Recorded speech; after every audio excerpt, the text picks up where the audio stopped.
حضرت عائشہ صدیقہ رضی اللہ تعالیٰ عنہ فرماتی ہیں، ایک عورت تھی اور اسے نبی پاک صلی اللہ تعالیٰ علیہ وسلم نے وہ کلمہ پڑھ کے مسلمان ہوئی، مدینہ طیبہ آ گئی تو حضور نے مسجد نبوی شریف میں اس کے لیے مکان،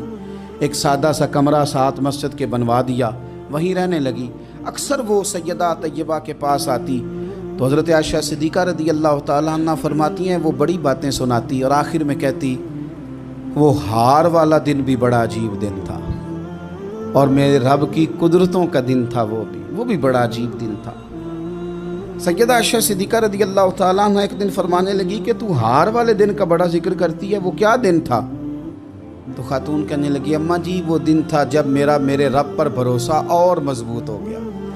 جس دن میرا اپنے رب پر توکل اور بڑھا، میرے ایمان میں یقین میں اور پختگی آئی۔ کہنے لگی میں ایک گھر کی کنیز تھی، نوکرانی تھی،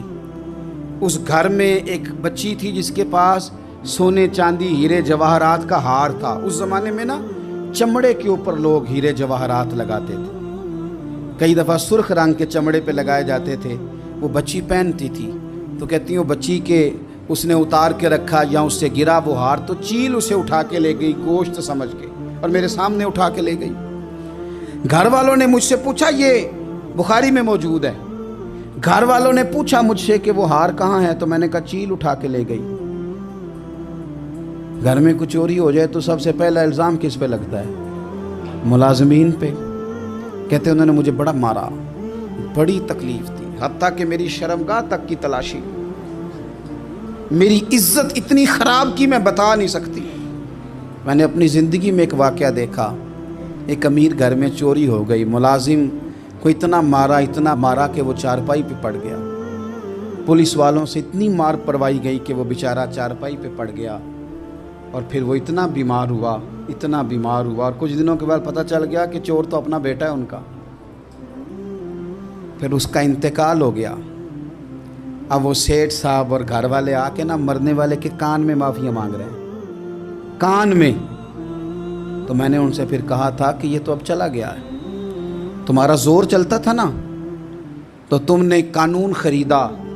اور تم نے اسے جتنا ہو سکا تم نے اسے مار پڑوائی، تمہارے پاس جو عدالتیں تھیں تم نے وہاں کارروائی کی، اب ایک عدالت قیامت کے دن لگے گی۔ یہ کمزور تھا کچھ کر نہیں سکا۔ میرے نبی پاک صلی اللہ علیہ وسلم نے فرمایا سن لو، اگر سینگ والی بکری نے بغیر سینگ والی بکری کو تکلیف دی ہوگی تو قیامت کے دن اسے بھی بدلہ دینا پڑے گا